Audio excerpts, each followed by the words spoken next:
তোমার কুরে ঘরে রহমত খোদার পরে ঝরে ঝরে সাহাবী চরণ চুমে ধন্য গোলাপ ফুল নামটি তাহার লিখা মোহাম্মদ রাসূল।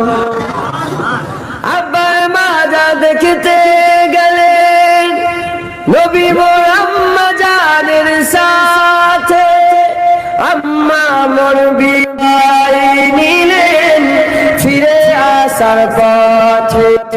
আব্বা মাজা দেখতে গেলেন নবী মোর আম্মা জানের সাথে, আম্মা মোর বিদায়